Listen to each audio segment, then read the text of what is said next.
আজকে আমি এরকম একটা জায়গায় ঘুরতে আসি, আমার অনেকটা পছন্দের জায়গায়, সেটাই আজকে আপনাদের দেখাবো আমি কোথায় ঘুরতে আসি আর সব কিছু আজকে আপনাদের সাথে শেয়ার করবো। আমার কিছু কষ্টের কথা আছে আপনাদের সাথে শেয়ার করবো। হ্যালো গাইস, কী অবস্থা? আশা করি সবাই ভালো আছেন, আমিও ভালো আছি। আজকের একটা নতুন ভিডিও নিয়ে চলে আসছে আপনাদের মাঝে। আশা করি আজকের ভিডিওটা আপনাদের অনেক অনেক ভালো লাগবে।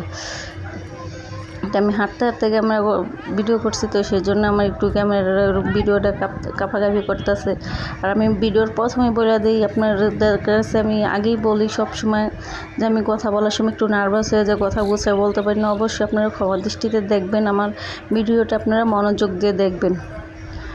তো আপনার কে কে আছে আমার মতো যে ছোটোবেলায় চোরপথ শুনছেন বাপের বাড়িতে আটার যাও খেয়ে কে কে মানুষ হয়েছেন আমার মতো?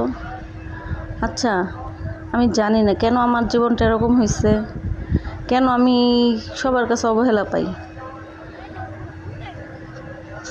যাই হোক, এগুলো কথা বলতে গেলে আমি অনেক কষ্ট পাই, অনেক কষ্ট কথা মনে পড়ে যায়। আমি কোনো জায়গায় শান্তি পাই না, কোনো জায়গায় ভালোবাসা পাই না। যদি আপনাদের একটু ভালোবাসা পাই তাহলে আমার সেটাই জীবনে সার্থক হবে।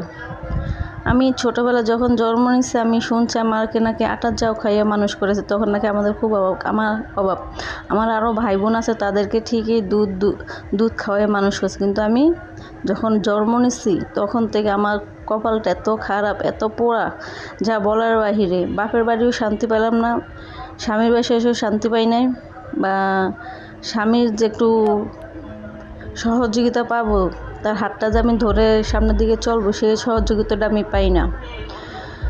জানি না আমার মতো এরকম কোন কোন আপুরা আছেন, কিন্তু আমার মনে হয় আমার মতো এরকম কষ্ট কেউ না। যার যার কষ্ট তার কাছে, আমার মনে হয় আমার কষ্টটা অনেক, যেহেতু আমি কারোর কাছে ভালোবাসা পাই না পাইছি পরিবারের কাছে ভালোবাসা, না পাইছি আপনজনের মানুষের কাছে ভালোবাসা, না পাইছি শ্বশুর শাশুড়ির ভালোবাসা, না পাইছি কোনো জায়গায়। আমি শুনছি যে বাপের বাড়ি নাকি সুখ না পেলে কোনো জায়গায় সুখ পাওয়া যায় না। এটা আমি আমার জীবন দিয়ে দেখি বাস্তবে মিলে গেছে, কারণ আমি কখনো আমার ফ্যামিলির কাছে আমি সুখ শান্তি ভালোবাসা কারোর কাছ থেকে পাই না। কেউ কোনো অন্যায় করলে সেই দায়ভার গেছে আমার, কেউ কোনো দোষ করলে সেই দায়ভার গেছে আমার, কেউ কোনো দুষ্টামি করছে সেই দায়ভার গেছে আমার। একদিন কি হয়েছে জানেন, আমাদের বাড়ি থেকে 500 টাকা চুরি হয়েছে, আমি তখন ছোট অনেক। সেই 500 টাকার চোরের দায়ে আমাকে সবাই মিলে অনেক মারছে, আমার ফ্যামিলির সবাই অনেক মারছে আমাকে। আমি বারবার বলছি যে আমি নেই না, তারপর আমার কোনো কথা কেউ শুনে নাই।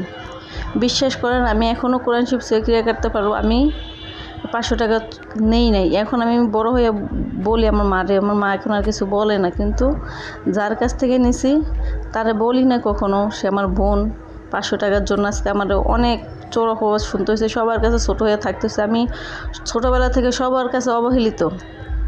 জানি না আল্লাহ কীরকম আমার জীবনটা এরকম দিছে। মাঝে মাঝে ভাবি যে আল্লাহ কেন এরকম আমার জীবনটা দিয়ে দুনিয়াতে পাঠাইছে, না সেটাই ভালো আছিল।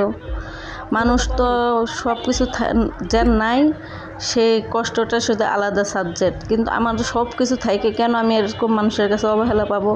শ্বশুরবাড়ি গেছি, কাছের মানুষটাকে ভালোবাসা গেছি, সেখানেও আমি যে কোনো ভালোবাসা পাই নাই, পাইছি শুধু অবহেলা, লাঞ্ছিত, অত্যাচার। না পাইছি কেউর ভালোবাসা, না পাইছি স্বামীর ভালোবাসা, না পাইছি সন্তানের ভালোবাসা।